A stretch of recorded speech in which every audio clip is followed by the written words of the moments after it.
It was a chilly fall day. The air felt crisp, like when you bite into a cold apple. Leaves tumbled down from the trees, painting the ground red, orange, and yellow. This happened in a quiet little neighborhood, a place so small you could walk from one end to the other without getting tired. Everyone knew everyone here. Well, at least they thought they did. People waved at each other over fences. Kids rode bikes up and down the street. Dogs barked at squirrels. It was the kind of place where nothing big usually happened. But something big was about to start. And it all began with a guy named Jake Miller. Jake was a regular dude. Not super tall, not super short. Not loud, not flashy. Just, normal. He lived in a small house with white walls and a red roof. It wasn't fancy, but it was his. In the back, he had a big yard with green grass and a few old trees.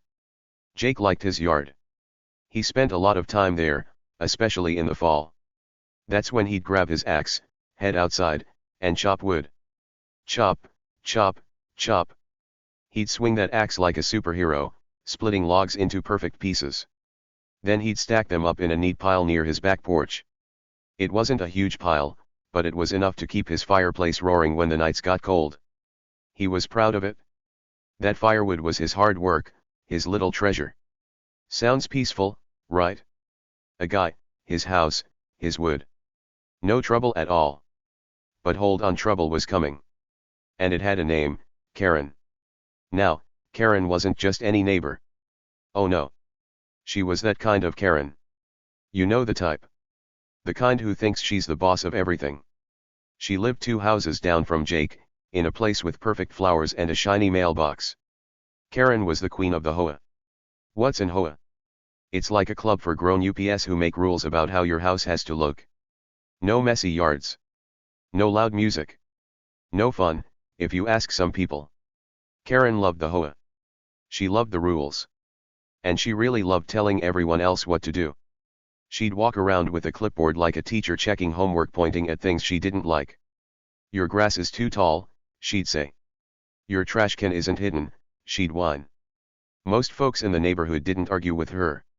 They'd just roll their eyes, nod, and wait for her to leave. It was easier that way. Karen liked being in charge, and everyone let her have her way. Everyone except Jake. See, Jake was different. He didn't talk much. He didn't complain. He didn't even wave back half the time when people said hi. He just did his own thing. Chopped his wood. Watched the birds. Kept his little house tidy. Most people thought he was shy, maybe even boring. Oh, that's just Jake, they'd say with a shrug. He's quiet. Doesn't bother anyone. And that was true. Jake didn't start fights. He didn't yell. He didn't stomp around acting big and tough. But here's the thing nobody knew, Jake wasn't as simple as he looked. Deep down, under that quiet smile, he had a secret. A trick.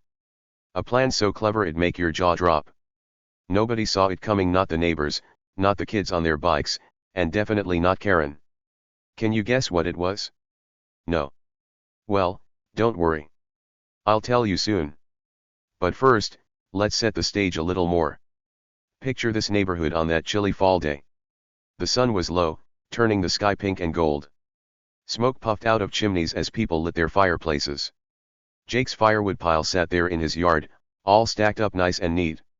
It wasn't huge, but it was perfect for him. He'd spent hours cutting those logs. His hands had blisters from the axe. His shirt got sweaty from the work. That pile wasn't just wood, it was his wood. He earned it. And he liked looking at it from his kitchen window while he sipped hot cocoa. It made him feel good. Peaceful. Happy. But peace doesn't last forever, does it? Not when someone like Karen's around. Karen had been watching Jake for a while. Not in a sneaky, hide in the bushes way, but in that bossy, I am better than you way she had. She didn't like Jake's firewood pile. Nope. Not one bit. She'd walk by his house, her nose wrinkled up like she smelled something bad. That wood, she'd mutter to herself. It's too close to the fence. It's messy. It's ugly. She didn't say this to Jake, not yet. But she wrote it down on her clipboard. Scribble, scribble, scribble. Karen loved writing things down. It made her feel important. And she'd been writing about Jake's firewood for days. Why? Because she thought it broke the rules. HOA rules, of course. She was sure of it. And Karen loved catching people breaking rules. It was her favorite thing, like how some kids love candy or video games. For Karen, bossing people around was her candy. Now, Jake didn't know Karen was watching his wood. He didn't know she was making plans. He was too busy living his quiet life. That morning, he'd gone out to chop a few more logs. The air was cold, so he wore a big jacket and a hat pulled low. Chop! Chop! Chop! The axe made a loud sound every time it hit the wood. Bits of bark flew everywhere. Jake smiled a little as he worked. He liked the rhythm. Swing, chop, stack. Swing, chop, stack. It was simple. Easy. The pile got a little bigger, and he stepped back to look at it. Not bad, he said to himself. Then he wiped his hands on his jeans and went inside for lunch. Peanut butter and jelly his favorite. He sat by the window, eating his sandwich, staring at his firewood. Everything was fine. Calm. Normal. But normal doesn't stick around when Karen's on the move. Let's talk about Karen for a second. She wasn't old, but she wasn't young either. She had short hair that she dyed blonde, and she always wore bright shirts like pink or green so everyone could see her coming. Her house was perfect. The grass was cut just right. The windows sparkled. Her driveway didn't have a single crack. She worked hard to make it that way, and she wanted everyone else's house to be perfect too. That's why she joined the HOA. That's why she walked around with that clipboard. She thought she was helping. I keep this place nice, she'd tell people. Without me, it'd be a mess. But not everyone agreed. Some neighbors whispered about her. She's too nosy, they'd say. She needs to mind her own business. But Karen didn't care. She liked being the boss. And Jake's firewood. That was her next target. Back to that chilly fall day. The leaves kept falling. The wind whistled through the trees. Jake finished his sandwich and decided to take a nap. He kicked off his boots, flopped onto his couch, and closed his eyes. The house was quiet. Outside, the neighborhood was quiet too except for one thing. Clip-clop, clip-clop. That was the sound of Karen's shoes on the sidewalk. She was coming closer. Closer. Closer. She stopped right in front of Jake's house and stared at that firewood pile. Her eyes narrowed. Her lips pressed into a thin line. This won't do, she said out loud, even though no one was there to hear her. She pulled out her clipboard and started writing again. Scribble, scribble, scribble. She wrote fast, like she was mad. And she was mad. That firewood pile was breaking her rules, or at least, she thought it was. Too close to the fence. Too messy. Too. Jake. She didn't like Jake much. He was too quiet. Too different. And Karen didn't like different. Inside, Jake was snoring softly. He didn't hear Karen. He didn't see her standing there, plotting. He had no idea what was coming. But something was coming. Something big. See, Jake wasn't the type to stir up trouble. That's what everyone thought. He didn't argue. He didn't fight. He just nodded and went about his day. But here's the secret, Jake wasn't weak. He wasn't scared. He was smart. Really smart. And he had a trick up his sleeve that nobody, not even Karen, could guess. What was it? Oh, you'll find out soon. I promise. It's so good, you won't believe it. But we're not there yet. We're still at the beginning, setting things up. Building the story. Getting you ready for the fun part. Let's zoom out for a minute. Picture the neighborhood again. Small houses all in a row. Fences between yards. Kids playing tag down the street. A cat napping on a porch. It was a happy place, mostly. People got along. They had cookouts in the summer. They shoveled each other's snow in the winter. But Karen? She didn't fit in quite right. She didn't join the cookouts. She didn't shovel snow. She just made rules and told people to follow them. Some neighbors liked her for it. She keeps things neat, they'd say. But others? Not so much. She's a pain, they'd grumble. Jake didn't say anything either way. He didn't care about Karen, or at least, he didn't seem to. He just chopped his wood and lived his life. Until that day. That chilly fall day when everything changed. So where does this story go next? What happens when Karen decides she's had enough of Jake's firewood? What does Jake do when he finds out she's messing with him? And what's that trick he's hiding? You'll see. But first, I've got a question for you. Hey, where are you watching from today? Let me know in the comments, I'd love to hear. Are you in a big city? A small town? Somewhere cold or warm? Tell me. It's fun to think about all of us sharing this story together. And if you're guessing what Jake's trick is, write that down too. Maybe you'll figure it out before I tell you. Back to Jake. He was still napping on that couch, dreaming about something nice, maybe a warm fire or a big plate of cookies. Outside, Karen finished her scribbling and marched off. Clip clop, clip clop. She had a plan. A mean one. She wasn't going to let that firewood stay. Not on her watch. She was the HOA queen, after all. And queens don't lose. Or so she thought. But Jake? He wasn't just some guy with an axe. He was more than that. A lot more. And soon, everyone would find out. The sun sank lower. The air got colder. The neighborhood settled in for the night. Lights flicked on in windows. Jake's firewood pile sat there, waiting. It didn't know what was coming. Neither did Karen. Neither did the neighbors. But something was brewing. Something funny. Something clever. Something that'd make you laugh and cheer. Jake had a secret, and it was about to change everything. Stick around, because this story's just getting started. The sun was almost gone now. The sky turned a deep purple, like grape juice spilled across the clouds. Street lights buzzed on, one by one, casting little glowing circles on the pavement. The neighborhood got quieter. Kids stopped riding their bikes and ran inside for dinner. Dogs quit barking. Even the wind slowed down, just whispering through the trees. Jake's house sat there, dark and still. He was still napping on that couch, his boots kicked off by the door.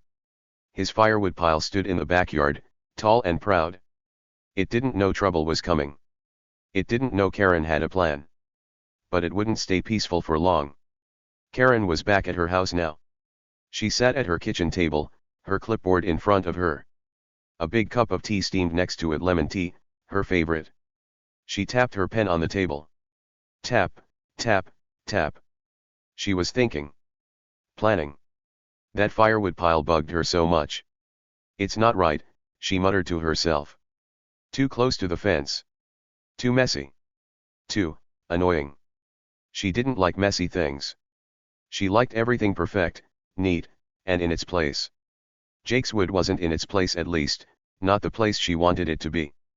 And Karen always got what she wanted. Or so she thought. She flipped through her HOA rule book. It was a thick book with tiny words, but Karen knew it like the back of her hand. She'd read it a million times.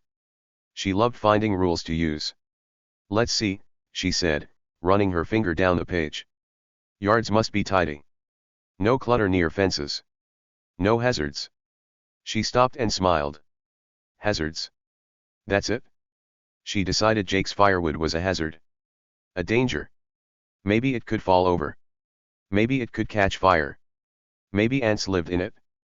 She didn't care if that was true, she just needed a reason to make Jake move it. And Karen was good at finding reasons. She grabbed her pen and wrote a note on her clipboard. Jake Miller. Firewood pile. Rule 14b. Must be removed. She underlined it 3 times. Underline, underline, underline. It made her feel powerful. She sipped her tea and leaned back in her chair. Tomorrow, she said to herself. Tomorrow, I'll tell him. He'll have to listen. I'm in charge here. She smiled a big, smug smile, like a cat that caught a mouse. Karen loved winning. She thought she'd win this too. But oh boy, was she wrong. Jake wasn't the pushover she thought he was. He had something up his sleeve. Something sneaky. Something awesome. Can you guess what it might be? Think about it, I'll tell you later. Meanwhile, Jake woke up from his nap. He yawned and stretched, his arms reaching high. The house was dark now, so he flicked on a lamp. It made a soft yellow glow. He shuffled to the kitchen in his socks, his stomach rumbling. That peanut butter and jelly sandwich was long gone. Time for dinner. He opened his fridge and peeked inside. Leftover pizza? Yes, please. He grabbed a slice cold, because he didn't feel like eating it, and flopped back onto the couch. He took a big bite and stared out the window. There it was, his firewood pile. It looked good in the moonlight, all stacked up like a little tower. Jake smiled. He liked his wood. It made him happy. He had no idea Karen was plotting against it right then. Let's talk about Jake for a minute. He wasn't a guy who made a lot of noise. He didn't throw parties. He didn't blast music. He didn't even talk much. If you walked by his house, you might not even notice him. He'd be in his yard, chopping wood or raking leaves, just doing his thing. He had brown hair that stuck up a little, and he always wore old jeans and a flannel shirt. Nothing fancy. Nothing special. That's what people thought, anyway. Jake's just Jake, they'd say. Quiet guy. Keeps to himself. And that was true mostly. But there was more to Jake than anyone knew. He wasn't loud, but he wasn't weak. He wasn't flashy, but he wasn't boring. He was smart. Clever. And he had a secret that was about to turn this whole story upside down. What kind of secret? Well, let's think about Jake. He liked his yard. He liked nature. He spent a lot of time outside, watching stuff. Birds. Bugs. Trees. He knew things other people didn't. Like how to spot a squirrel's nest. Or where the best mushrooms grew. Or what kind of ants lived in old logs. Wait, ants? Did I just say ants? Maybe that's a hint. Maybe not. You'll have to keep reading to find out. But let's just say Jake wasn't as simple as he looked. He had a trick. A plan. Something that'd make Karen wish she'd left him alone. And it was coming soon. Back to that night. Jake finished his pizza and tossed the crust on a plate. He leaned back on the couch, his hands behind his head. Outside, the wind picked up again, rustling the leaves. Whoosh. It sounded like a ghost, but Jake didn't mind. He liked the sound. He liked the quiet. He liked his little life. But that quiet life was about to get loud, not because of Jake, but because of Karen. She was still at her table, sipping that tea, writing more notes. She wasn't done yet. Oh no. She had big plans for Jake's firewood. Mean plans. Sneaky plans. She thought she'd win this little game. She thought Jake would just nod and do what she said, like everyone else. But Jake wasn't everyone else. The clock ticked on. Tick, tick, tick. It was getting late. Karen finished her tea and stood up. She stretched and yawned, then put her clipboard on the counter. Tomorrow, she said again. Tomorrow, I'll fix this. She turned off her lights and headed to bed, dreaming of victory. She pictured Jake moving that firewood, grumbling but obeying. She pictured the neighbors clapping for her. Good job, Karen, they'd say. You're the best. That's what she wanted. That's what she always wanted. To be the boss. To be right. To win. She fell asleep with a smile, sure she had this in the bag. Across the street, Jake was still awake. He'd turned off the lamp and sat in the dark, just thinking. He didn't know about Karen's plan, not yet. But he wasn't worried about much. He never was. Life was simple for Jake. Chop wood. Eat pizza. Sleep. Repeat. He didn't stress about stuff like some people did. He didn't care about HOA rules or nosy neighbors. He just lived. But that didn't mean he'd let people walk all over him. Oh no. Jake was quiet, but he wasn't a doormat. If you pushed him, he'd push back. Not with yelling or fighting, with something smarter. Something funnier. Something that'd make you laugh and say, wow, Jake, you got her good. The night got darker. The stars popped out, tiny and bright. The neighborhood slept. Jake's house was silent. Karen's house was silent. The firewood pile sat there, waiting. It was just wood sticks and logs chopped into chunks. Nothing special, right? Wrong. That pile was about to start something big. Something wild. Something that'd make the sleepy little neighborhood talk for weeks. And it all started with Jake and Karen. The quiet guy and the bossy lady. The firewood chopper and the rule maker. They didn't know it yet, but they were about to clash. And when they did, oh, it'd be amazing. Let's rewind a bit. Why did Jake chop so much wood? Well, he liked fires. Not big, crazy bonfires, just little ones in his fireplace. On cold nights, he'd sit there with a blanket, watching the flames dance. Crackle, pop, snap. The sound made him relax. The warmth made him cozy. He didn't need a lot, just his house, his yard, and his wood. That's why he worked so hard on that pile. Every swing of the axe was for him. Every log he stacked was his. It wasn't about showing off. It was about feeling good. But Karen didn't see it that way. To her, it was a problem. A mess. A rule breaker. And she wasn't going to let it slide. So here we are.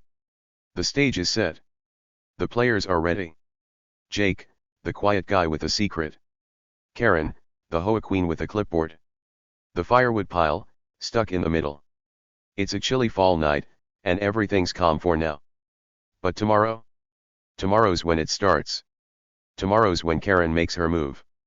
Tomorrow's when Jake fights back. And tomorrow's when that secret comes out. What is it? How does it happen? Why is it so cool? You'll see. I promise it's worth it. This story's just getting going, and it's going to be a blast. It all started on a sunny afternoon. The kind of day where the leaves glowed gold and the air smelled like apples. Jake was in his backyard, sitting on a stump, sharpening his axe. He liked keeping it shiny and ready. The firewood pile he'd worked so hard on sat nearby, neat, tall, and full of logs he'd chopped himself. He was proud of it. It wasn't huge, but it was his. Everything felt good. Quiet. Peaceful. Until Karen showed up. Karen wasn't quiet. Oh no. She marched over like she owned the whole neighborhood.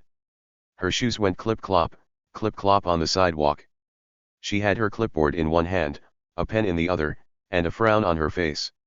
She stopped right at Jake's fence and stared at his firewood pile. Her nose wrinkled up, like she'd smelled a skunk. "This wood's an eyesore," she said, loud enough for Jake to hear. He looked up from his axe, squinting at her. "Huh," he said, playing dumb. But Karen didn't care. She pointed at the pile with her pen. "It's too close to the property line," she barked. "Move it, or I'll fine you." Now, Jake didn't like yelling. He didn't like fighting. He was a chill guy. So he just nodded, slow and calm, and said, "Sure thing, Karen."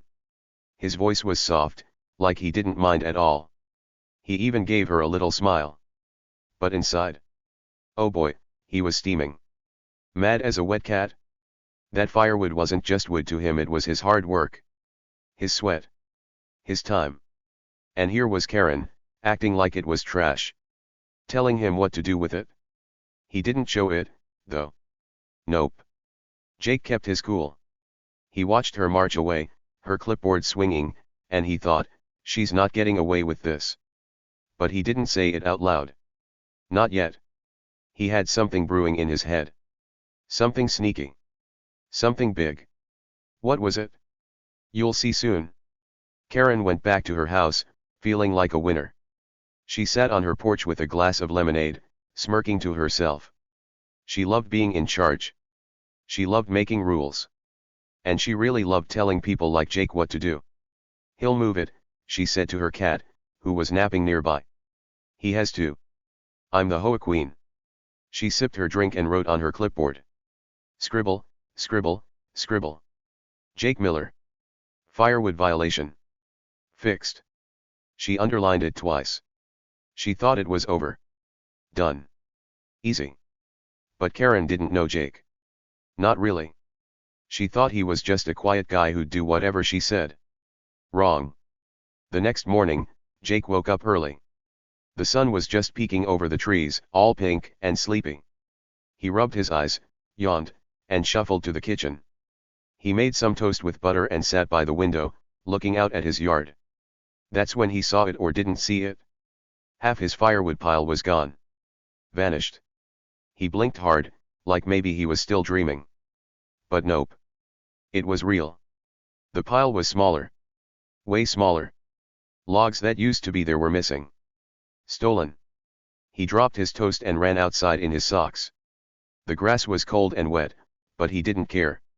He stood there, staring at the empty spot where his wood used to be. What happened? He said out loud, scratching his head. Then he heard it. A laugh. A mean, happy laugh. He turned around, and there was Karen. She was on her porch, 2 houses down, leaning on the railing. She had that big smirk on her face, like she'd just won a gold medal. Jake walked over, his socks squishing in the dew. Karen, he said, keeping his voice nice and even, where's my firewood? She crossed her arms and grinned bigger. I had it removed, she bragged. It was a safety hazard. Too close to the fence. Could have fallen or something. You're welcome. She said it like she'd done him a favor. Like she was the hero. But Jake didn't feel saved. He felt mad. Really mad. Inside, his tummy flipped. His hands balled into fists. That firewood wasn't a hazard, it was his. He'd chopped it. Stacked it. Loved it. And Karen just took it. Just like that. He wanted to yell. He wanted to stomp. He wanted to tell her she was a big, mean bully.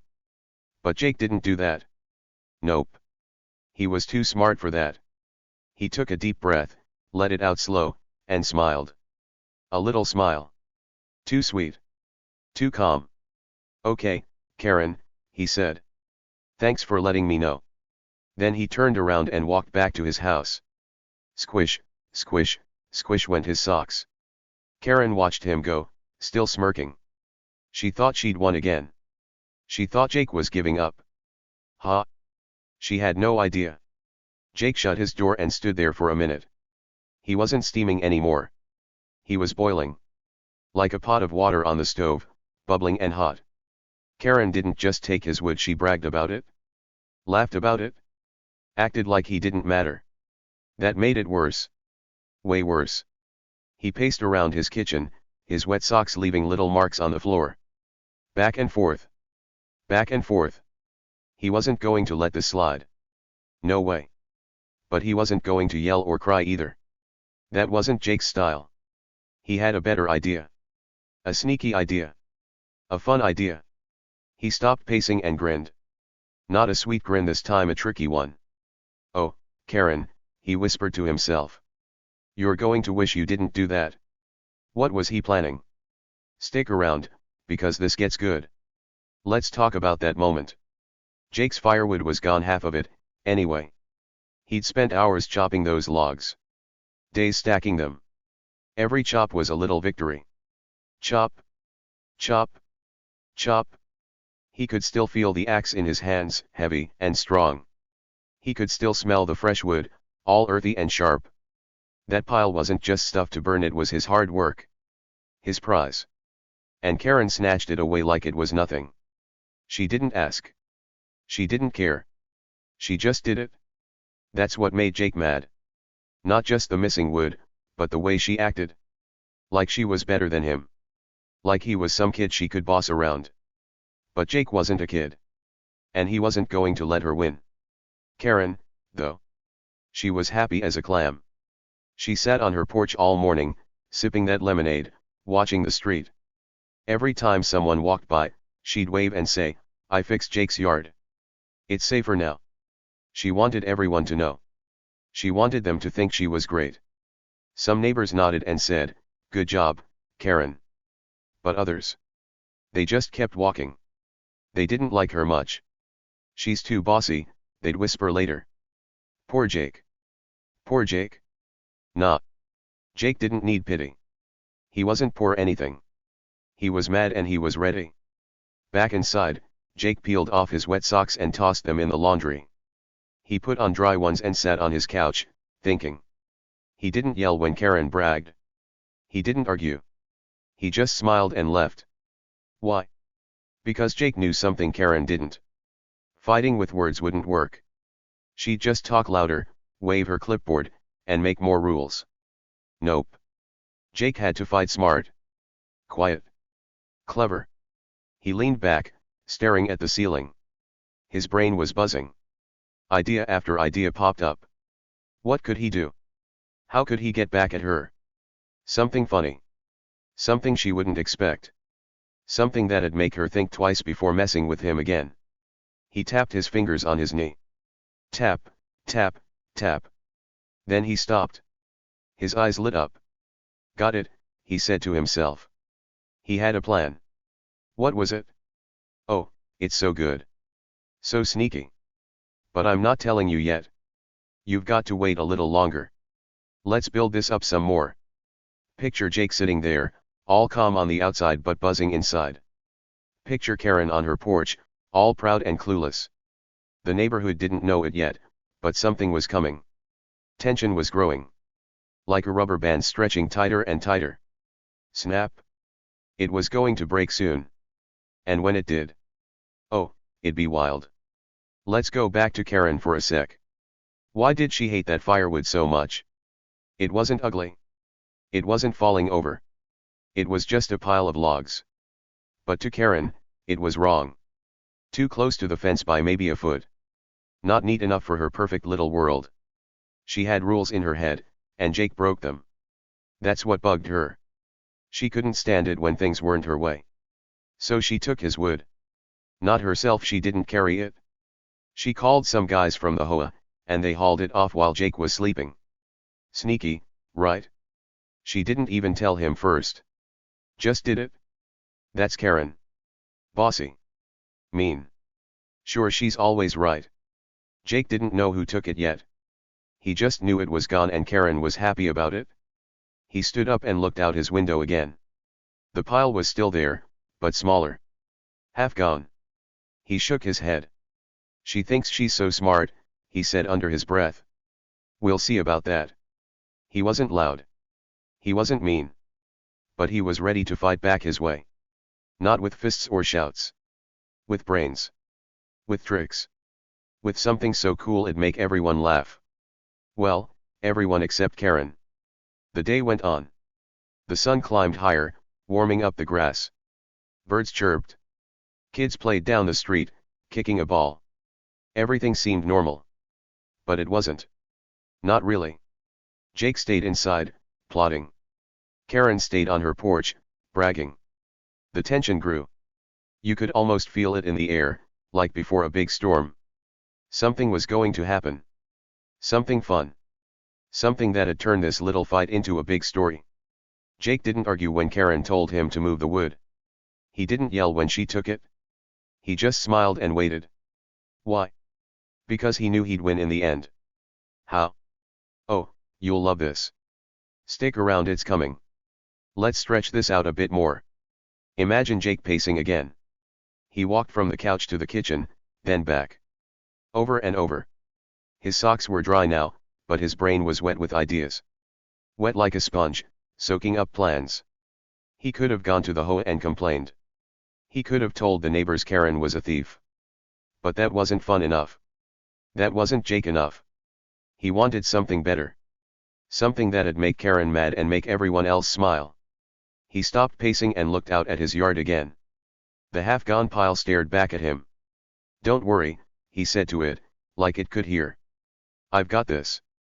Karen didn't stop either. She kept talking to anyone who'd listen. That wood was dangerous, she told old Mr. Thompson, who was walking his dog. I had to get rid of it. Mr. Thompson just nodded and kept going. He didn't care. But Karen did. She wanted everyone to know she was the boss. She wanted Jake to feel small. She thought he already did. She thought he'd given up when he smiled and walked away. Nope. Jake wasn't small. He wasn't done. He was just getting started. The afternoon got lazy. The sun hung low, turning everything orange. Jake sat down with a glass of water, sipping slow. He wasn't rushing. Good plans take time. He watched a squirrel run across his fence, chattering loud. It made him grin. Nature was funny. Wild. Free. He liked that. Maybe that's why he loved his firewood so much, it came from nature. From trees.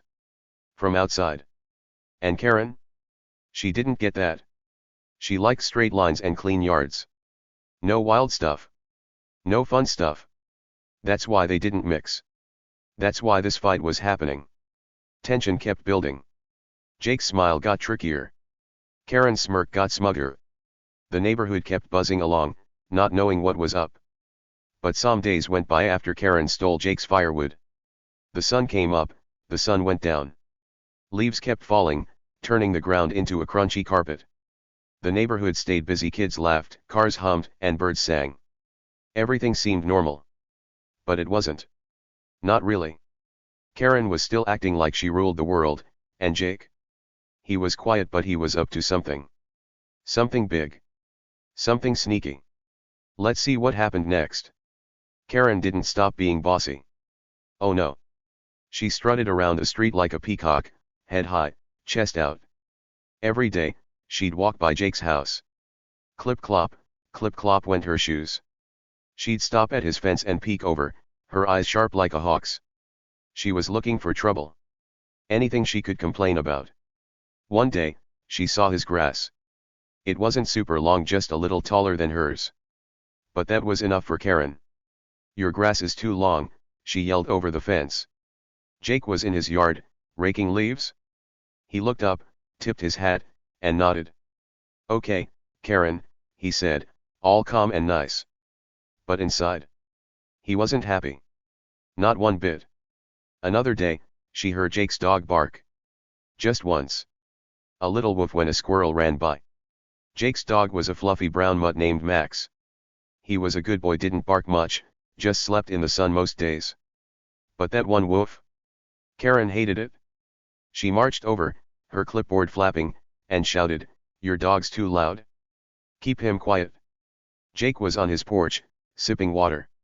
He looked at Max, who was already napping again, then back at Karen.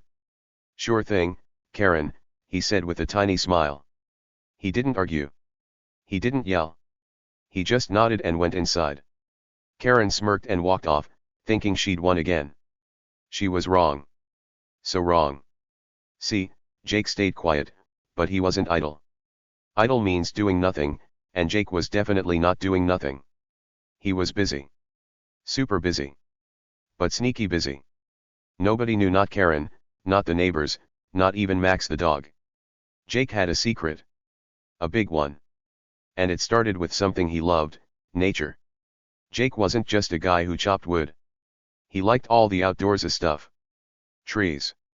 Birds. Bugs. Especially the creepy crawly kind. Spiders. Cool. Beetles. Neat. Ants. Oh, Jake loved ants. He knew all about them. How they lived. Where they hid. What they did. And lately, he'd been out in the woods, collecting something unusual. What was it? Hollow logs. Not regular logs like his firewood, these were different. Old. Rotten. Empty inside. Perfect little homes for ants. And not just a few ants. Thousands of them. Millions, maybe. Jake found these logs deep in the forest, where the trees were tall and the ground was damp. He'd go out there with a big sack, wearing his old jeans and a floppy hat. He'd poke around, lift rocks, and peek under bark. When he found a hollow log full of ants, he'd grin. Perfect, he'd whisper. Then he'd pick it up, careful not to squish the ants, and put it in his sack. Day after day, he did this. Collecting. Gathering. Planning. Back home, Jake worked late at night. When the moon was up and the neighborhood was asleep, he'd sneak into his yard. No lights. No noise. Just him, his sack, and those logs. He'd pull them out, one by one, and stack them right where his firewood used to be. The pile grew. Not tall like before, but wide. Messy. Full of holes. And full of ants. Tiny black ants, scurrying around inside.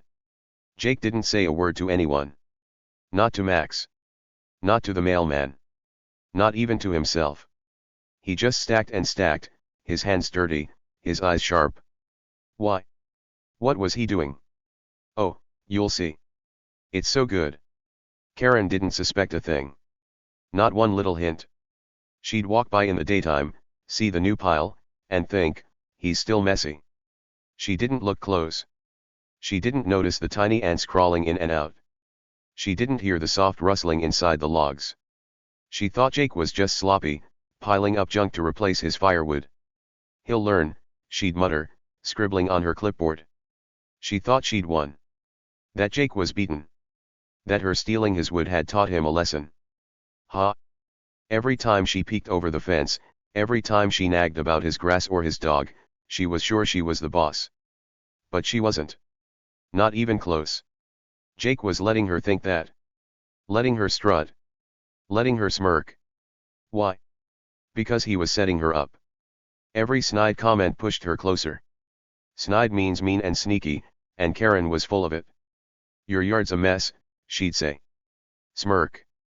Fix that pile, she'd nag. Smirk. I'm watching you, she'd warn. Smirk, smirk, smirk. Every smug look, every bossy word, made Jake's plan grow stronger. He didn't snap back. He didn't frown. He just nodded, smiled, and kept working. Late at night, under the stars, he'd add another log. Another bunch of ants. The pile got bigger. The ants got busier. And Karen? She kept strutting, clueless as a rock. She had no idea what was coming. A big surprise. A huge one. What do you think happens when you mess with someone who knows more than they let on? Think about it? Let's talk about Jake's nights for a bit. Picture this, the moon's high, all round and silver. The streets dark, just shadows, and quiet. Jake's house looks asleep, no lights, no sound. But in the backyard? Jake's awake. He's in his old jacket, moving slow so he doesn't wake Max. He pulls a log from his sack.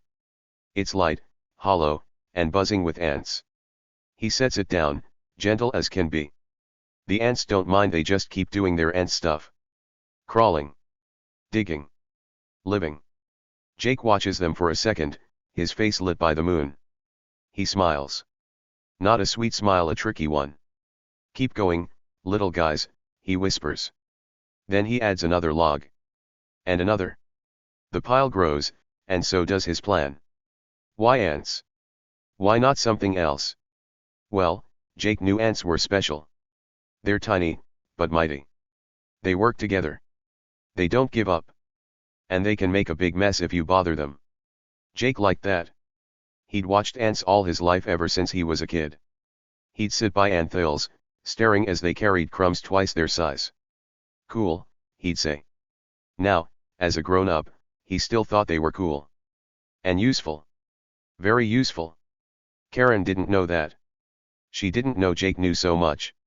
She thought he was just a quiet guy with a messy yard. Nope.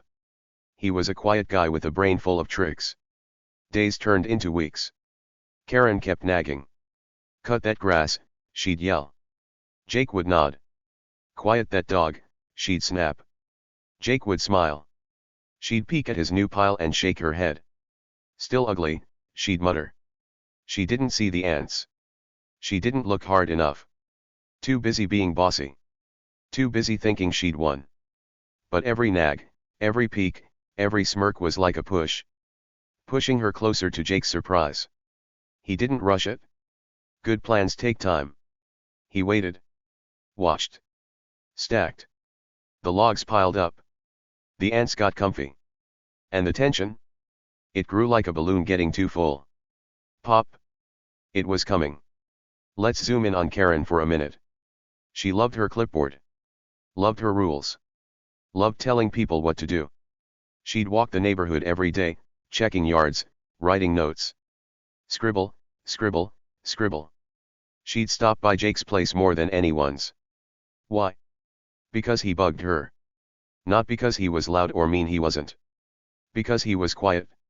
Too quiet. She didn't trust quiet people. He's up to something, she'd say to herself. But she didn't really believe it. She thought he was too boring to fight back. Too simple to care. Oh, Karen. You silly goose. Jake wasn't boring. He wasn't simple. He was sneaky.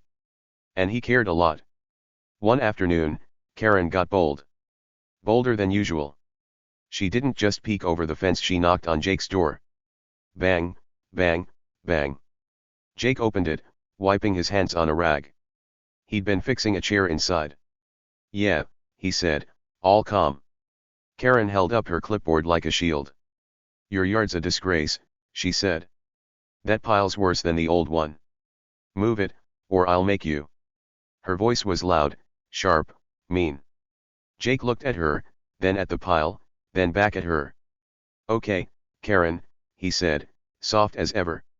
He shut the door. Karen stood there, huffing. He'll do it, she told herself. He has to. She walked off, smug as can be. She didn't see Jake's grin through the window. A grin that said, just wait. That night, Jake added more logs. More ants. The pile was messy now, big, crooked, full of holes. It didn't look like firewood anymore. It looked like junk. But it wasn't junk. It was a trap. A sneaky, crawly trap. Karen didn't know. She thought she was winning every time she nagged. Every time Jake nodded. Every time he smiled. But he wasn't giving up. He was building up. To what? To something awesome. Something that'd make her jaw drop. Something that'd make everyone laugh except her. The neighborhood didn't notice much. People saw Karen bossing Jake around. They saw him nod and keep quiet. Poor Jake, some said. She's so mean. But Jake didn't need pity. He didn't need help. He had his logs. His ants. His plan. And it was almost ready. Karen's nags were like fuel, making him work harder. Her smirks were like a dare, pushing him to be sneakier. She thought she owned the place. She thought Jake was nothing. But he wasn't nothing. He was something. Something smart. Something wild. What do you think happens when you mess with someone who knows more than they let on? Oh, it's coming. It's so close. Let's stretch this a little more. Picture Jake in his yard, night after night. The air's cold now, fall turning to winter. His breath puffs out like smoke. He's got gloves on, but his nose is red. He doesn't care. He stacks another log. Ants spill out, tiny and fast. He chuckles. Good job, he says to them. He's not mad anymore, he's excited. Every nag from Karen makes him grin more. Every smug look makes him stack faster. He's not idle. He's busy. Busy winning. And Karen? She's busy losing. She just doesn't know it yet. The pile's huge now. Not neat. Not pretty. Full of ants. Full of trouble. Karen sees it every day and shakes her head. He's so lazy, she thinks. I'll fix him. She keeps strutting. Keeps nagging. Keeps smirking. But Jake? He keeps stacking. Keeps smiling. Keeps waiting. The surprise is close. So close. What is it? How does it hit? You'll love it. Stay with me, it's almost here. Ething was. Something cool. Something sneaky. Jake didn't yell when Karen took his wood. He didn't cry. He just smiled a little too sweetly and went inside. Why? Because he had a plan. A big one. What was it? Oh, it's so good. You're going to laugh. You're going to cheer. Stick around, because this gets really good. Hey, where are you watching from today? Let me know in the comments, I'd love to hear. Are you curled up with a blanket? Sitting at school? Tell me. And if you've got a guess about Jake's trick, write that too. I bet some of you are close. Let's keep this fun going, stick with me, because the best part's coming soon. Then came the day of the HOA meeting. It was a big deal in the neighborhood. Everyone had to show up. Well, they didn't have to, but Karen made it feel that way. The meeting was in the park, right in the middle of the street. There were picnic tables, a gazebo with a pointy roof, and a big fire pit for bonfires. The sun was setting, painting the sky orange and pink. Kids ran around chasing each other. Grown-ups chatted and sipped lemonade. It was a chilly night, so folks wore jackets and scarves. Everyone was excited for the bonfire later, everyone except Jake, maybe. He had something else on his mind. Karen was there, of course. She didn't just show up, she owned the place. Or at least, she acted like it. She stood by the gazebo, her clipboard in hand, barking orders. "Sit here," she told Mr. Thompson. "Move that table," she snapped at Mrs. Lee. "No snacks yet," she yelled at some kid sneaking cookies. People rolled their eyes but listened. That's how it was with Karen. She bossed everyone around, and they let her. She loved it. Her blonde hair bounced as she strutted back and forth, her bright red jacket flashing in the dim light. She was the HOA queen, and this meeting was her kingdom. As the meeting started, Karen got louder. She stood on a little box so everyone could see her. "Listen up," she shouted, waving her clipboard. "We've got rules to talk about. Big stuff. Important stuff." People sat down on benches and chairs, grumbling a little. Karen didn't care. She started reading from her list. "Mrs. Carter's flowers are too tall," she said. "Mr. Jones left his trash can out too long." On and on she went, pointing at people, calling out names. Then she got to Jake. "And Jake Miller," she said, her voice extra sharp. "I fixed his yard. His firewood was a mess, a safety hazard. I got rid of it, and now everything's better." She smirked big, like she'd saved the world. Some folks nodded. Others whispered, "Poor Jake." Karen didn't hear that part. She just kept bragging. Then she said something wild. "Tonight's the community bonfire," she announced. "We need wood for it. Jake, you've got that new pile in your yard, bring some over." She pointed at him, sitting in the back. Everyone turned to look. Jake was leaning against a tree, hands in his pockets, looking all calm. His brown hair stuck out under his hat, and his flannel shirt was buttoned up against the cold. He didn't say much, just nodded. "Sure, Karen," he said, his voice soft. But his eyes? They twinkled. Just a little. Like he knew something nobody else did. Karen smirked again. "Good," she said. "Hurry up."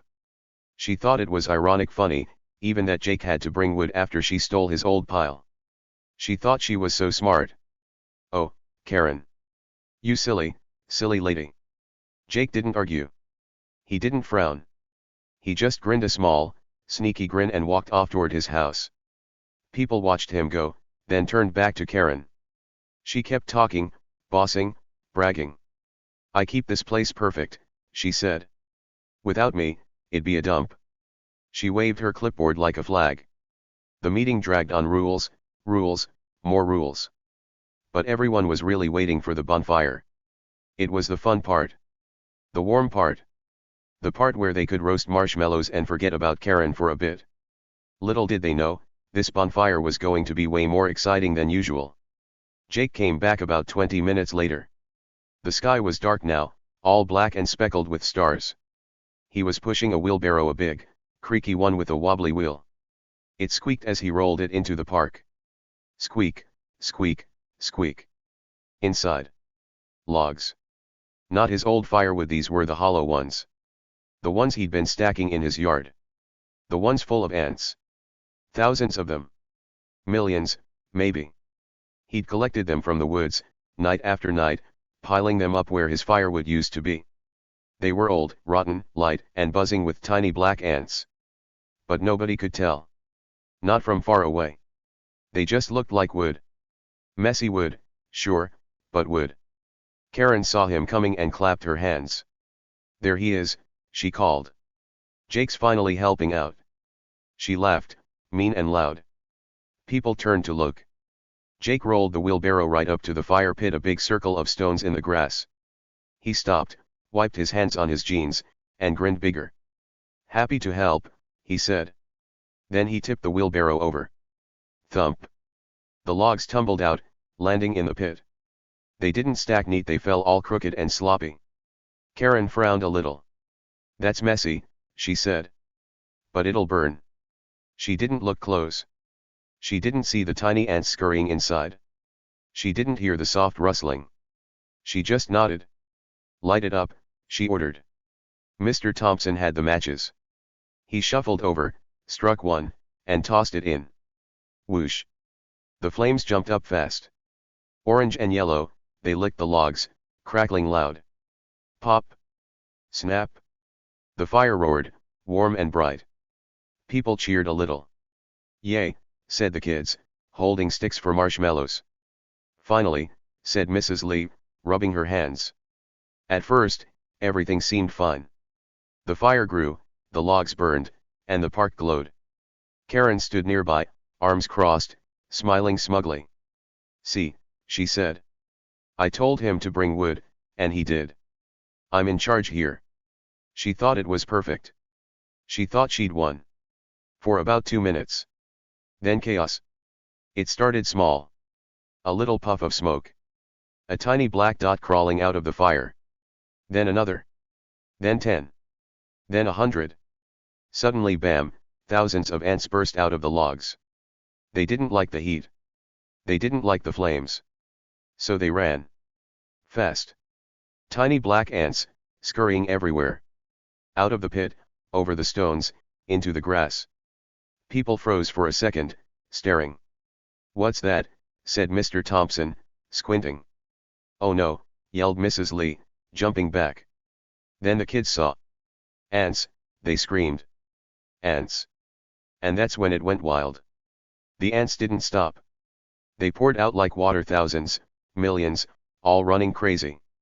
They climbed over the fire pit, raced across the ground, and spread out fast. People started yelling.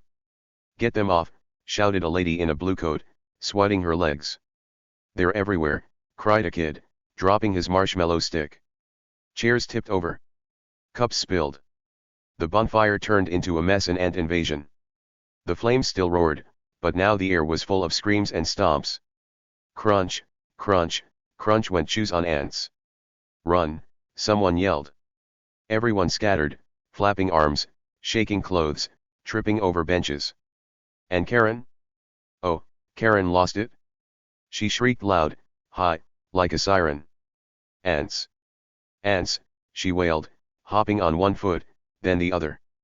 The ants found her fast. They crawled up her shoes, onto her legs, all over her bright red jacket. She flailed around, swatting herself like a wild dance. Smack! Smack! Smack! Get off me, she screeched. Her precious HOA clipboard? Covered in ants. They climbed the paper, the pen, everything. She shook it hard, but they stuck like glue. No. No. No, she yelled, spinning in circles. Her smirk was gone. Her bossy voice was gone. She was a mess, hair flying, arms waving, ants everywhere. The queen of the HOA? More like the queen of the ant attack. Jake just stood there. Calm as a cucumber. He leaned against his wheelbarrow, sipping a soda he'd grabbed from the table. Slurp, slurp, slurp. He watched the madness unfold, his grin growing bigger. People ran past him, screaming. Karen spun and swatted nearby, yelling her head off. Ants scurried all around, tiny and fast. The fire crackled, sending more ants out. Chaos, chaos, chaos. But Jake? He didn't move. Didn't flinch. Just sipped and watched. Then he shrugged a little shrug, all innocent, and said, "Guess I grabbed the wrong logs." His voice was soft, like it was no big deal. Yeah, right? Wrong logs. Sure, Jake. Sure. Let's slow this down a bit. Picture it. The fire pit's a mess, flames high, logs popping, ants pouring out like a black river. The park's wild, people jumping, kids crying, grown ups stomping. They're in my hair, wails Mrs. Lee, shaking her head. My sandwich, shouts a kid, tossing his food. Ants crawl over benches, up table legs, into cups. Everywhere. It's loud screams, laughs, crackles, stomps. And Karen's the star of the show. She's near the pit, still flailing. Her red jacket's dotted with ants. Her clipboard's on the ground now, she dropped it, and ants swarm it like a picnic. Help, she shrieks. But nobody helps. They're too busy saving themselves. Jake's grin says it all. He planned this. Every bit of it. Those hollow logs. He didn't grab them by mistake. Nope. He collected them on purpose. Stacked them on purpose. Brought them here on purpose. Why? Payback. Karen stole his firewood. Nagged him. Bossed him. Laughed at him. So he gave her ants. Lots of ants. A whole army of them. He knew they'd run when the fire started. He knew they'd freak everyone out, especially Karen. And he knew she'd look silly. Really silly. That's the big reveal. Jake wasn't the quiet pushover she thought. He was smart. Sneaky. Clever. And he got her good. Karen didn't see it coming. Not one clue. She demanded the wood, thinking she'd make Jake look small. Instead, he made her look small, well, small and covered in ants. She kept sweating, hopping, yelling. "Jake," she screamed, pointing at him. "You did this." He just shrugged again. "Did I?" he said, sipping his soda.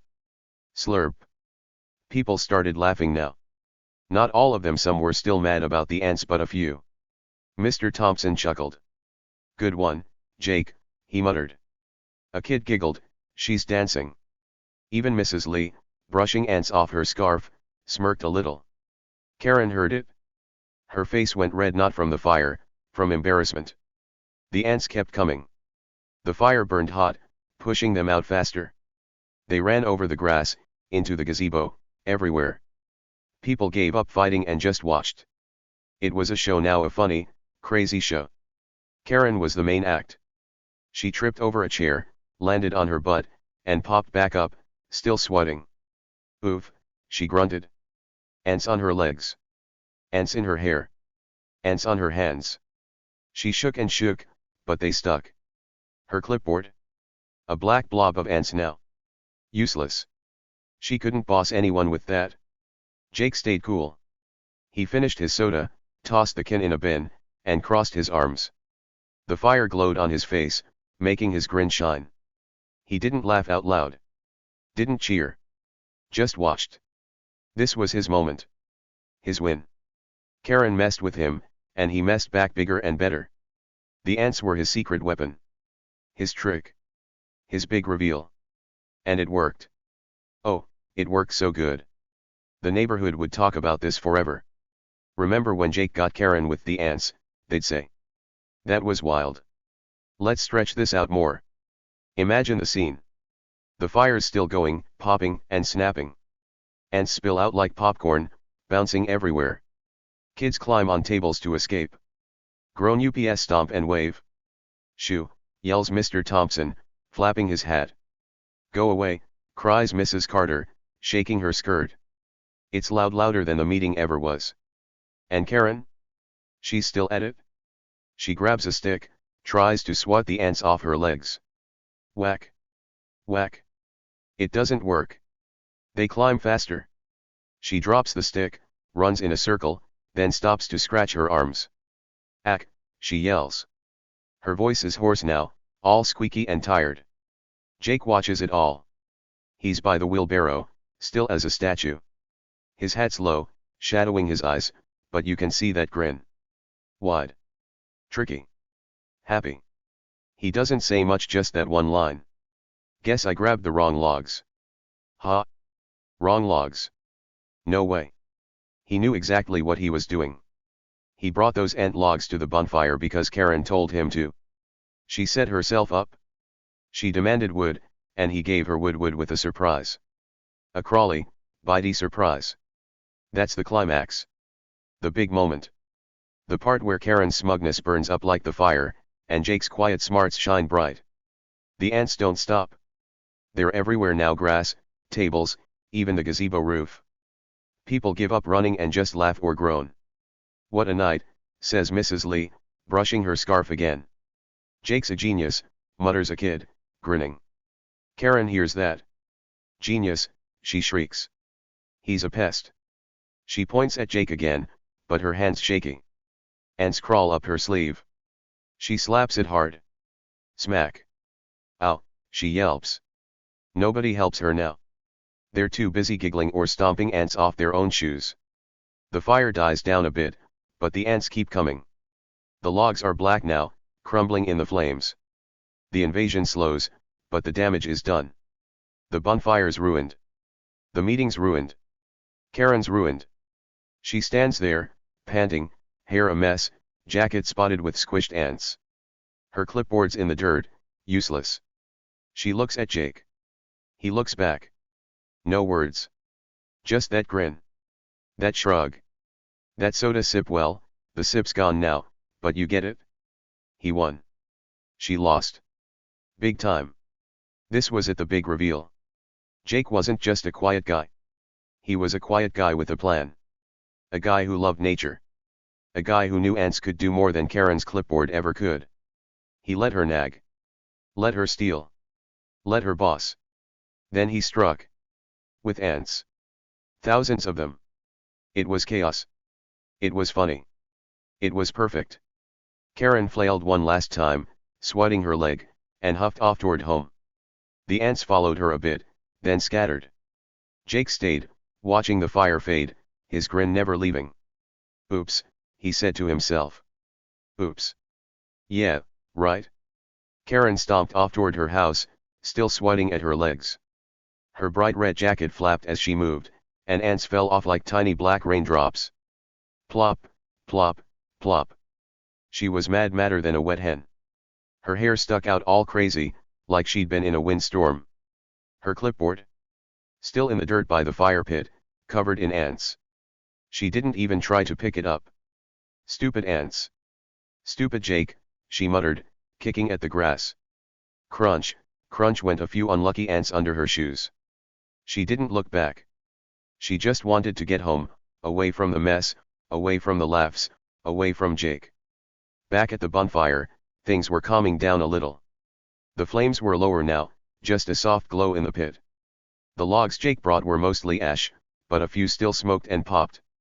Pop. Pop. Every little burst sent a couple more ants scurrying out, but not as many as before. The big invasion was over. The grass was dotted with tiny black specks, ants running this way and that. Some climbed trees. Some hid under benches. Some just got squished by stomping feet. Crunch, crunch, crunch. People weren't screaming as much now. They were catching their breath, brushing off their clothes, and looking around like, what just happened? Jake stood by his wheelbarrow, still cool as ice. His soda can was empty, so he twirled it in his hand, then tossed it into a trash bin nearby. Clink. He didn't laugh. Didn't cheer. Just watched. His grin stayed put, small, sneaky, happy. He leaned against the wheelbarrow, arms crossed, hat low over his eyes. The fire's glow danced on his face, making him look like a hero in a movie. A quiet hero. A smart one. People started glancing at him. Some smiled. Some shook their heads. Jake, you rascal, muttered Mr. Thompson, brushing ants off his pants. A kid nearby giggled. He got her good. Jake heard it all, but he didn't say a thing. Just grinned. Let's zoom in on that fire pit for a sec. It was a mess. The stones around it were black from smoke. The grass nearby was trampled flat, chairs tipped over, cups spilled, marshmallow sticks dropped everywhere. Ants crawled over everything. Over the stones. Over the ash. Even over a half-melted marshmallow some kid left behind. Yuck. The fire was small now, just red coals and a few flickers. But the ants? They were the real show. They turned a nice bonfire into a wild party, a party nobody wanted. Well, nobody except Jake, maybe. He wanted this. He planned this. And it worked better than he'd ever dreamed. Karen's shriek still echoed in everyone's ears. She was gone now, halfway down the street, but people could picture her hopping, swatting, yelling. Ants! Ants, she'd screamed. Her voice had gone all high and squeaky, like a cartoon character. It was funny, really funny. Kids were still giggling about it. She danced like a chicken, said a little girl with pigtails, clapping her hands. A chicken with ants. Her brother nodded, stomping an ant off his shoe. She's gonna be mad forever, he said. They laughed and ran off to chase each other, leaving ants behind. Grown UPS were talking too. Mrs. Lee stood by a table, brushing her scarf for the 10th time. I've never seen anything like this, she said, half smiling. Karen's face, oh my. She shook her head, then laughed a little. Mr. Thompson was nearby, picking up a tip chair. That boy's got guts, he said, nodding toward Jake. Quiet, but gutsy. He chuckled, then swatted an ant off his sleeve. Pesky critters, he grumbled. Everyone had ants on them now, on their legs, in their hair, stuck to their jackets.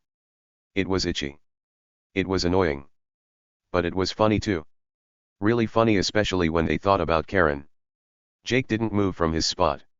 He watched the fire die down, the ants scatter, the people settle. His wheelbarrow sat empty, its wobbly wheel still. Squeak, squeak, it didn't squeak now, but everyone remembered it rolling in. Full of logs. Full of trouble. Happy to help, he'd said when he dumped them. Happy to help? Ha! He wasn't just helping, he was winning. Winning big. Karen told him to bring wood, and he did. She didn't say what kind, right? So he brought the ant logs. The hollow ones. The ones he'd stacked in his yard for weeks. It wasn't a mistake. It wasn't an oops. It was a plan. A sneaky, brilliant plan. Let's go back to that moment, the big burst. The fire roared up when Mr. Thompson lit it. Whoosh. Flames jumped high, all orange and hot. The logs caught fast, too fast, maybe, because they were hollow. Dry. Perfect for burning. At first, it was great. Nice fire, someone had said. Kids cheered. Marshmallows came out. Then bam. The ants hit. They didn't like the heat. They didn't like the smoke. So they ran. Out they came, thousands of them, like a black wave. Tiny legs, shiny bodies, moving fast. People didn't see at first, just little dots in the glow. Then more. Then tons. Ants, a kid yelled, and that's when the chaos started. Screams filled the air. Chairs fell. People jumped.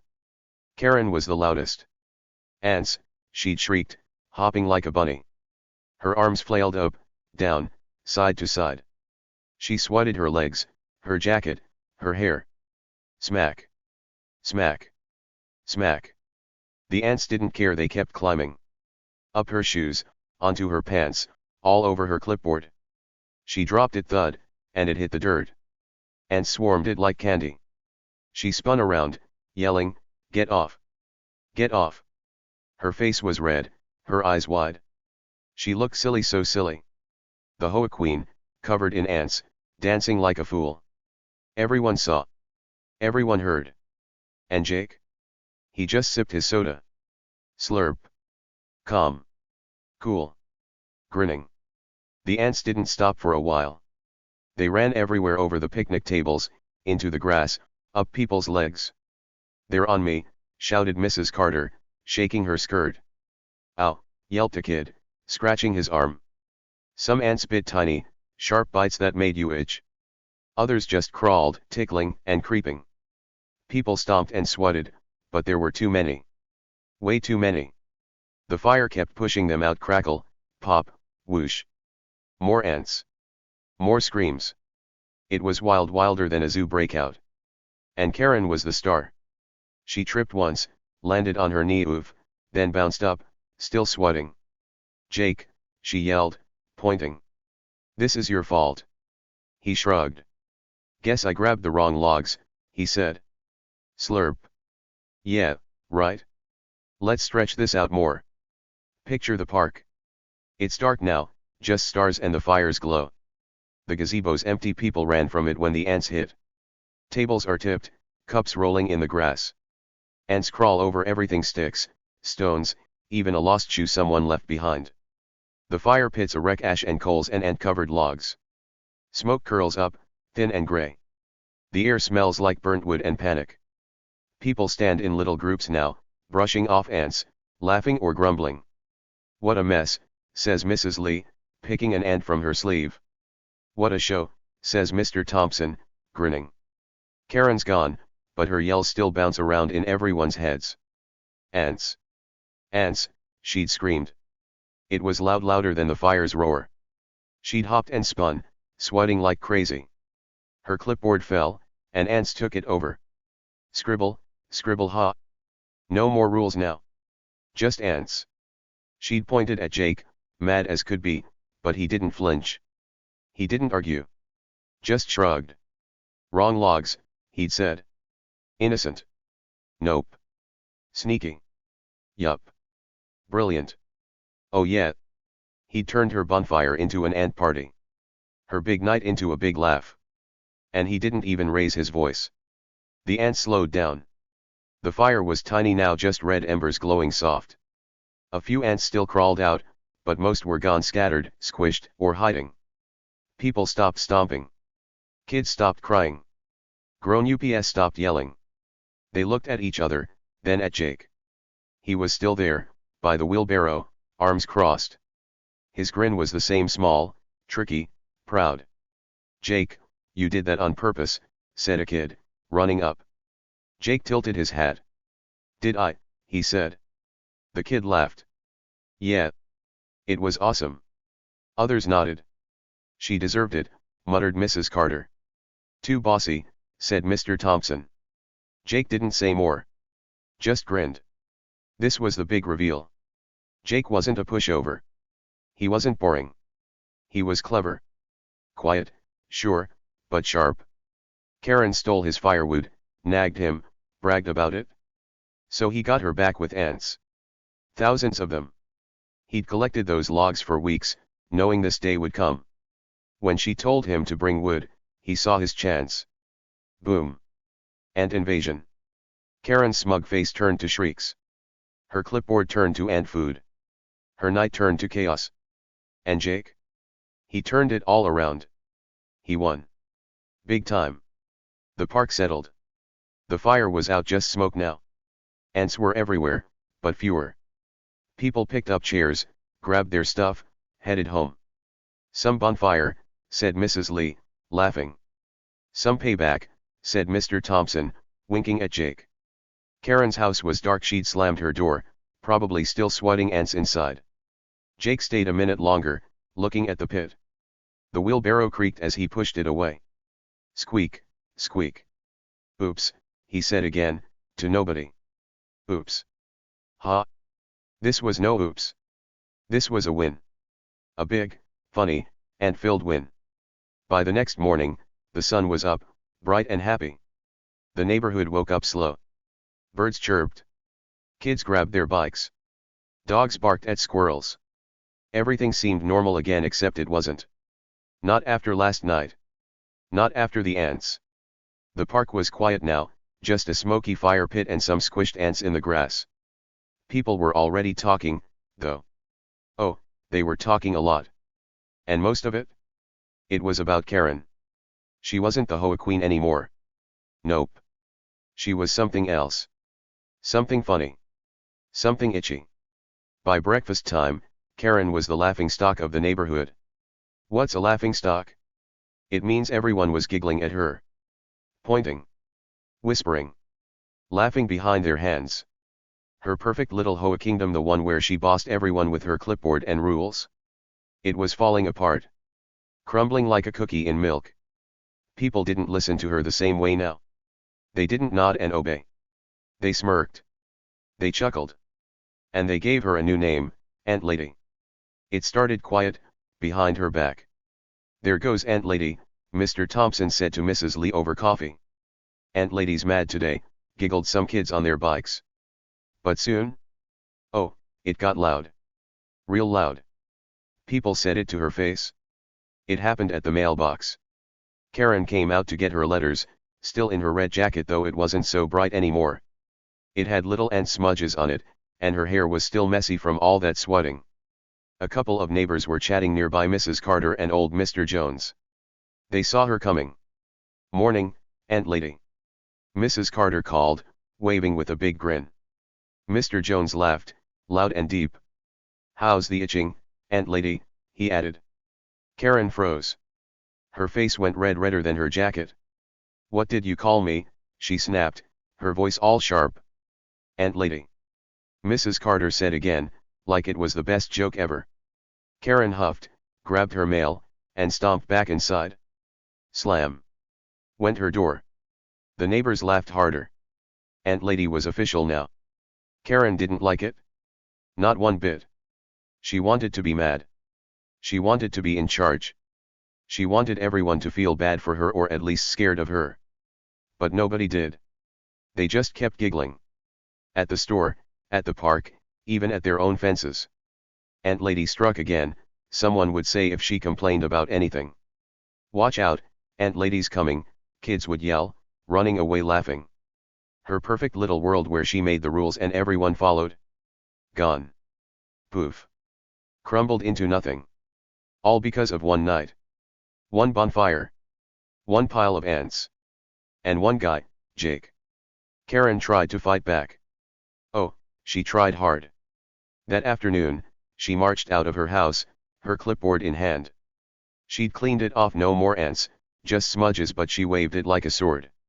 She saw Jake in his yard, raking leaves, all calm and quiet. Max, his fluffy dog, was napping in the sun nearby. Karen stomped over, her shoes going clip-clop, clip-clop.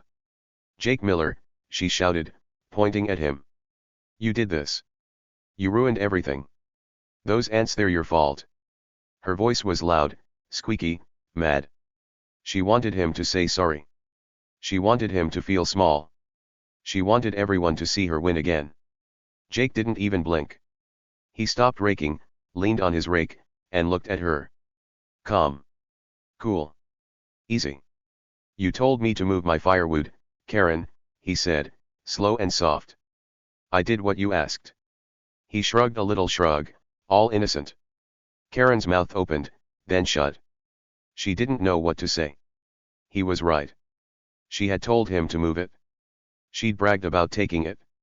She'd demanded wood for the bonfire. And he'd brought wood and wood. She couldn't argue. Not really. You tricked me, she sputtered, waving her clipboard. Jake just smiled. Not a big smile, a small one. A tricky one. Did I? He said. Then he went back to raking. Scrape, scrape, scrape. Karen stood there, huffing and puffing. Her face got redder. Her hands shook. She wanted to yell more, but people were watching. Mrs. Lee peeked over her fence. A kid on a bike slowed down to stare. They were grinning at her. Ant Lady's mad again, the kid whispered, pedaling off. Karen heard it. She spun around, glared at everyone, then marched back home. Clip-clop, clip-clop. Slam. Went her door again. She was done. Nobody could argue with Jake. He'd used her own words against her. She told him to move the wood. He did. She told him to bring wood. He did. Checkmate, Karen. Jake's yard stayed quiet after that. Real quiet. No more Karen marching over. No more clipboard waving in his face. No more nags about his grass or his dog or his pile. That messy pile of hollow logs. It was gone now, burned up in the bonfire, ants and all. Jake didn't replace it right away. He didn't need to. His old firewood pile, the one Karen stole, was still missing half, but he wasn't mad anymore. He'd gotten even. Big time. He just raked his leaves, fed Max, and sat on his porch with a soda. Slurp, slurp. Peaceful. Calm. Happy. The neighbors noticed the change. They'd walk by Jake's house and see him there, all chill. Before, they didn't pay him much mind. Oh, that's just Jake, they'd say. Quiet guy. Doesn't do much. But now. Oh, they saw him different. They started waving. Hey, Jake. Mrs. Carter called one day, smiling big. Morning, Jake, said Mr. Thompson, tipping his hat. Even the kids on bikes would slow down and wave. Hi, Jake, they'd shout, giggling. Some gave him little nods, small, sneaky nods, like they were in on a secret. And they were. They all knew what he'd done. The ants. The bonfire. The payback. Jake wasn't just quiet anymore. He was cool. Turns out, the guy they thought was a pushover had a backbone. What's a backbone? It means he was strong inside, tough, smart, not scared. Karen pushed him, and he didn't fall over. He stood up quietly, sneakily, with ants. He didn't yell or fight or cry. He just grinned and planned. And that wicked sense of humor? Oh, it was wicked all right. Wicked means awesome and a little naughty, and Jake was both. He turned Karen's bossy night into a big, funny mess. Ants everywhere. Screams. Laughs. It was the best trick ever. And the neighbors loved it? They loved him for it? Karen. She didn't love it. Not one bit. She kept her distance after that. No more strutting by Jake's house. No more peeking over his fence. No more nags. She stayed inside a lot, her curtains shut tight. Sometimes you'd see her at her mailbox, quick and quiet, grabbing her letters and darting back. No clipboard. No bossy voice. Just a grumpy face and a fast walk. People said she was still itching from that night, maybe not real itches, but the kind you feel when you're embarrassed. Ant ladies hiding, kids would whisper, giggling. She's scared of Jake now. And maybe she was. Maybe she knew he'd won. Big time. Let's stretch this out a bit. Picture the neighborhood a week later. It's sunny again, leaves still falling. Jake's in his yard, hammering a birdhouse together. Bang, bang, bang. Max naps nearby, his tail wagging in his sleep. The new pile's gone, no more logs, no more ants. Just grass and a rake and Jake's quiet life. Neighbors walk by, wave, smile. Hey, Jake, says Mrs. Lee, carrying groceries. Good one with those ants. Jake tips his hat. Thanks, he says, all soft. He doesn't brag. Doesn't need to. Everyone knows. Karen's house? Silent. Her perfect flowers are still there, but she doesn't fuss over them much now. Her mailbox shines, but she doesn't strut to it. She's quick zip in, zip out. One day, a kid rides by and yells, "Ant lady." She glares, but doesn't yell back. Just slams her door. Slam. The name sticks. Ant lady, Ant lady, Ant lady. It's all anyone calls her now. Her HOA kingdom. Not so strong anymore. People don't jump when she talks. They laugh. Ant lady's got a rule, they say, then ignore it. Crumbling. Oh yeah. It's dust now. Jake doesn't rub it in. He's not mean. He just lives his life. Chops wood, new wood, not hollow this time. Feeds Max. Fixes stuff. The neighbors like him more every day. He's got guts, Mr. Thompson says over his fence one morning. Smart kid, Mrs. Carter agrees, watering her 2 tall flowers. They nod at Jake when he walks by, raking or carrying wood. Little nods of respect. He nods back, small and quiet. That's Jake. Quiet outside, strong inside. Funny inside too. Karen tried one more time to fight. A few days later, she called an HOA meeting. Emergency, she said on the phone. A few people showed up, Mr. Thompson, Mrs. Lee, a couple others. Jake didn't go. Didn't need to. Karen stood in her yard, clipboard shaking. Jake broke rules, she said. Those ants, they're dangerous. We should fine him. She pointed at his house, mad as ever. Mr. Thompson coughed. You told him to bring wood, Karen, he said. He did. Mrs. Lee nodded. Yeah, Ant lady. Your rule. They smirked. Karen's face fell. Don't call me that, she snapped. But they did. Ant lady's mad again, someone whispered. The meeting ended fast. Nobody fined Jake. Nobody cared. Karen lost. Again. After that, she gave up. No more meetings. No more bossing, at least, not loud bossing. She stayed quiet, itchy, far from Jake. His yard? Peaceful. No complaints. No visits. Just him and Max and the sun. Neighbors waved more. Hey, Jake, they'd say. Good job. He'd wave back, grin a little. The guy they thought was nothing? He was something. A backbone. A trickster. A winner. And Karen? She learned her lesson. Mess with Jake, get ants. Justice. Oh, it was served. Served with a grin and a shrug and a whole lot of laughs. Let's keep going. Imagine a month later. Fall's turning cold. Jake's got a small fire in his fireplace, real wood this time. Crackle, pop. He's on his couch, Max at his feet, sipping cocoa. Outside, the neighborhood's calm. Kids kick leaves. Dogs bark. Karen's house is dark, curtains shut, no strut. She's ant lady forever now. Heard she's moving, Mrs. Lee says one day. Too many ants. Mr. Thompson laughs. Maybe she is. Maybe not. But she's not queen anymore. Jake is king, quiet king. Neighbors respect him. Wave. Smile. Justice served? Yup. Big, funny, perfect justice. So here's the thing, friends. You just heard Jake's wild story, ants, bonfires, and all. It's funny, right? Karen got covered in ants, hopping around like a silly bunny. Jake just grinned and won the day. But there's more to it than laughs. There's a big idea here, a cool one. Something you can carry with you. Ready to hear it? Okay, let's go. Sometimes, the quiet ones are the ones you should watch out for. Think about Jake. He wasn't loud. He didn't stomp around yelling. He didn't wave his arms or make big speeches. Nope. He was chill. Calm. Quiet. People thought he was nothing special, just a guy with a dog and some firewood. Karen thought that too. She thought he'd do whatever she said, like a scared little kid. Move your wood, she barked. Bring more, she ordered.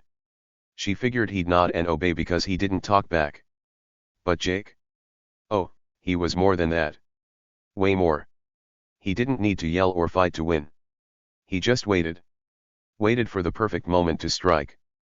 And when he did. Bam. Ants everywhere. Karen learned that the hard way. Let's talk about that for a bit. Quiet doesn't mean weak.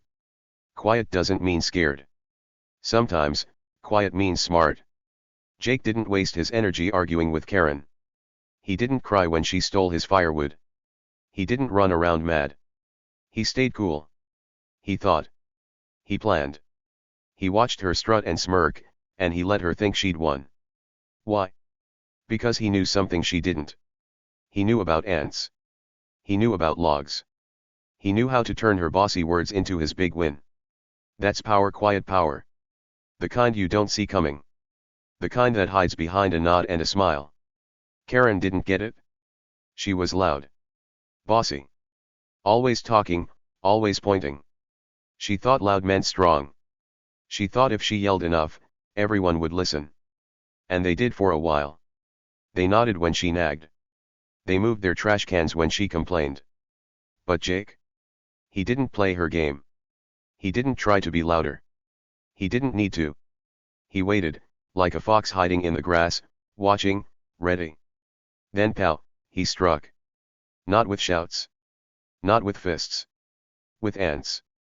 Tiny, crawly ants that turned her big night into a big mess. That's the thing about quiet ones. They don't show off. They just do. And when they do, watch out. Next time you think you've got someone figured out, think again. That's another big idea here. Karen thought she knew Jake. He's just a quiet guy, she said to herself. He won't fight back. She judged him too fast. She saw his calm face, his slow nods, and thought, easy win. Nope. She didn't see what was inside. She didn't see his brain buzzing with ideas. She didn't see his sneaky grin hiding a plan. She thought she had him all figured out, but she was wrong. So wrong. People aren't always what they look like. A loud person might be scared inside. A quiet person might be tough. You never know what's hiding behind a friendly smile. Let's stretch that out. Imagine you're at school. There's a kid who talks a lot, always joking, always loud. Everyone notices them. They're so cool, you might think. Then there's a quiet kid. They sit in the back, don't say much, just doodle or read. You might think, they're boring. But what if the loud kid's just noise? What if the quiet kid's drawing a comic or planning a prank?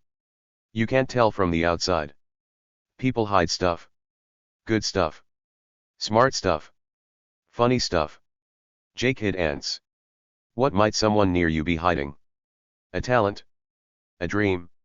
A trick? Don't judge too quick. Look closer. Think again. Karen didn't look closer.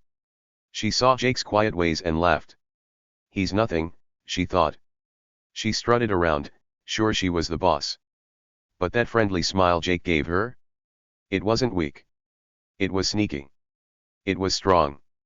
Behind it was a guy who loved nature, who knew ants, who could wait and win. Karen didn't see that.